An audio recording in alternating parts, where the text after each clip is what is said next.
নমস্কার, আমি প্রবীর মণ্ডল আর আপনারা দেখছেন মানবাধিকার বার্তা। মানুষের সাথে, মানুষের পাশে, সব সময়, সবখানে।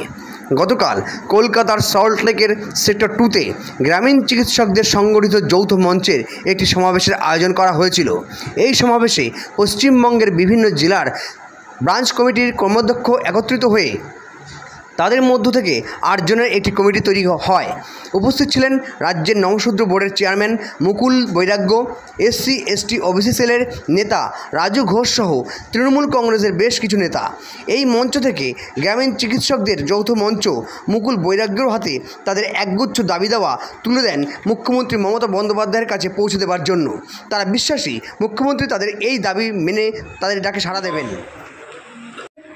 তিনি জলপাইগুড়ি জেলায় হাজার হাজার চিকিৎসকদের ঐক্যবদ্ধ করে জলপাইগুড়ি জেলার তৃণমূল কংগ্রেসের যিনি সভানেত্রী হয়েছেন, এটা কিন্তু সম্পূর্ণ আমাদের তৃণমূল কংগ্রেসের সংবিধানের পরিপন্থী।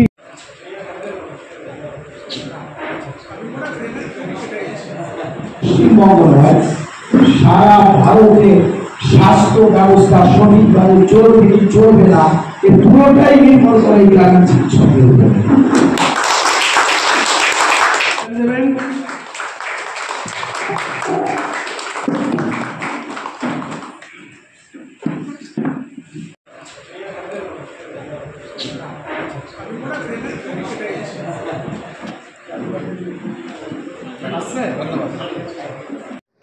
একটা পয়েন্ট হলো যে এদের এই যে যারা ডাক্তারবাবু রয়েছেন, যারা গ্রামীণ চিকিৎসক, আমরা সরকারের কাছে, প্রশাসনের কাছে আমরা আবেদন করব এবং এই অধিকারটা যাতে পায় এবং এটা যাতে তাদের হয় প্রশিক্ষণের ব্যবস্থা, যাতে তাদের একটা নির্দিষ্ট সময়ের 2 মাসের 3 মাসের একটা কোর্স করিয়ে তাদেরকে সরকারি সার্টিফিকেট প্রত্যেকটা সদস্য মেম্বারদের দেওয়া হয় প্রশিক্ষণের মাধ্যম দিয়ে।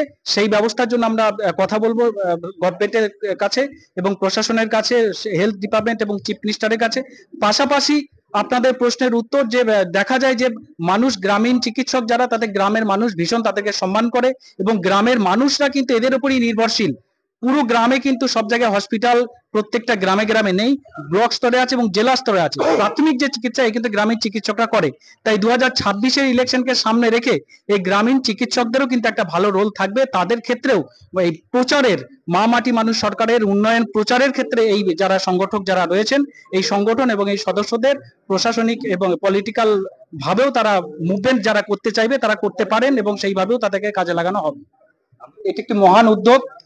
এই উদ্যোগকে আমরা সাধুবাদ জানাই, কারণ সারা বাংলা জুড়ে মমতাময়ী মা মুখ্যমন্ত্রী মমতা বন্দ্যোপাধ্যায় যেভাবে উন্নয়নের ধারা বয়ে নিয়ে যাচ্ছে এবং যেভাবে মানুষের কল্যাণ এবং উন্নয়ন হচ্ছে, তাতে করে মানুষের আরো বেশি পরিষেবা দেওয়ার জন্য, আরো বেশি যাতে মানুষ পরিষেবা পায়, যার জন্য এই সংগঠন আজকে একত্রিত হয়েছে। সারা বাংলা যারা গ্রামীণ চিকিৎসক তাদের আজকে এই কমিটি গঠন হলো। এই কমিটির কাজ, মূলত কাজ যেটা, গ্রাম বাংলার মানুষ, খেটে খাওয়া মানুষ, অভাবী মানুষ, গরিব মানুষ, তাদেরকে চিকিৎসা দেয়। প্রাথমিক চিকিৎসা যেটা, সেই চিকিৎসাটা এই ডাক্তারবাবুরা দেয়, যারা এই সংগঠনটা আজকে তৈরি করেছেন, দীর্ঘদিন ধরে দিয়ে এসেছে। কিন্তু এই ডাক্তারবাবুরা নানানভাবে, নানান অধিকার থেকে তারা দীর্ঘদিন ধরে বঞ্চিত। তাই তারা আজকে সিদ্ধান্ত নিয়েছেন, এই ডাক্তারবাবুরা, গ্রামীণ চিকিৎসক যারা ডাক্তারবাবু, তারা সিদ্ধান্ত নিয়েছেন যে আমরা একত্রিত ভাবে, সংগঠিত ভাবে আমরা একটা সংগঠন তৈরি করব এবং যে সংগঠনের আন্ডারে সমস্ত যারা ডাক্তার, গ্রামীণ চিকিৎসক সকলে থাকবেন এবং মানুষের পরিষেবা দেবেন এবং একত্রিত এই অর্থে থাকবেন। বিশেষ ক্ষেত্রে দেখা যায় বিভিন্ন গ্রাম বাংলায় বিভিন্ন জায়গায় প্রশাসনিক ভাবে, নানান ভাবে বলে না, একটা কঞ্চিকে কেউ এক চান্সে ভেঙে দিতে পারে, কিন্তু একসঙ্গে 10টা কঞ্চি যদি থাকা হয় সে কিন্তু কেউ ভাঙতে পারে না। তাই সেই কনসেপ্টকে সামনে রেখে এই ডাক্তারবাবুরা একটা বিরাট সংগঠন আজকে সারা বাংলা জুড়ে আজকে আয়োজন করেছেন। এখানে তারা সংগঠিত হয়েছেন, সমস্ত যত বাংলা গ্রামীণ চিকিৎসক আছে সমস্ত একত্রিত হয়ে সারা বাংলা জুড়ে তারা একত্রিত হয়ে এই সংগঠন করেছেন। এবং এই সংগঠন শুধু এরাই নয়, আরো অনেক সংগঠন ছিল, ছোট ছোট সংগঠন, ব্লক স্তরে, গ্রাম স্তরে, জেলা স্তরে, রাজ্য স্তরে, সমস্ত সংগঠনকে নিয়ে একত্রিত ভাবে এই আজকের সংগঠনটা, যৌথ মঞ্চ, গ্রামীণ চিকিৎসকদের যৌথ মঞ্চ গঠিত হলো। তো এখানে এই উদ্দেশ্য একটা, যে তারা যাতে প্রশাসনিকভাবে যাতে তাদের কেউ ডিস্টার্ব না করে, যারা তারা স্বীকৃতি পায় সরকারি তরফ থেকে, এবং তাদের যাতে ডাক্তারবাবু যারা রয়েছে তারা যাতে সম্মানের সাথে কাজ করতে পারে, এই উদ্দেশ্যে তারা আজকে এই সংগঠন এবং এই মিটিং আয়োজন করেছিল। সংগঠন নিজের তরফ থেকে ওনারা মহামারী মানুষের একজন সৈনিক হিসেবে কাজ করতে চাইছেন এবং বিনিময়ে ওনারা চাইছেন ওনাদের একটা গ্রামীণ চিকিৎসক হিসেবে স্বীকৃতি দেওয়া হোক, সে ব্যাপারে আপনি কি বলবেন? দেখুন, মামাটি মানুষের সরকারের সাথে সকলেই আছে, যারা এখানে উপস্থিত রয়েছে দীর্ঘদিন ধরে এই বাংলার 95% মানুষ যারা মামাটি মানুষের সরকারকে সমর্থন করে, কেউ একত্রিত ভাবে করেন বা কেউ সংগঠিত ভাবে করেন। আজকে তারা যারা যারা সমর্থন করেন তারা সকলে একত্রিত হয়ে তারা আজকে এই সংগঠিত ভাবে তারা সাংগঠনিক ভাবে তারা সহযোগিতা করবে, এবং তাদের যেটা উদ্দেশ্য, তাদের যেটা প্রাপ্য অধিকার তারা নিশ্চয়ই সেটা পাবে। লড়াই, বাবা সাহেব ভীমরাও আম্বেদকর বলেছেন, অধিকার পাওয়া যায় না, অধিকারকে ছিনিয়ে নিতে হয়। তো অধিকারকে ছিনিয়ে নেওয়ার জন্যই তারা সংগঠিত হয়ে আজকে এই সংগঠন তারা তৈরি করেছে। আচ্ছা, আপনাদের কথা বেশ কয়েকটা বার আপনারা উল্লেখ করেছেন যে প্রশাসনিক হেনস্থা যেটা অনেক হচ্ছেন, কেন প্রশাসনিকভাবে এরকম হেনস্থা হচ্ছেন কেন? প্রশাসনিকভাবে হেনস্থা এই জন্য হয়, ওই যে বললাম একটা কঞ্চিকে কেউ সহজে ভেঙে দিতে পারে।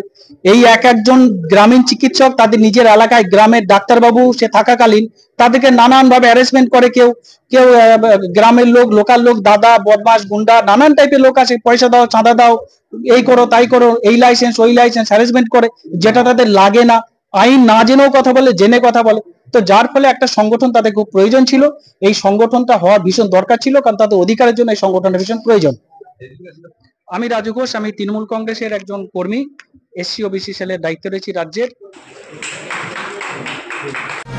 নমস্কার, আমি প্রবীর মণ্ডল আর আপনারা দেখছেন মানবাধিকার বার্তা, মানুষের সাথে মানুষের পাশে।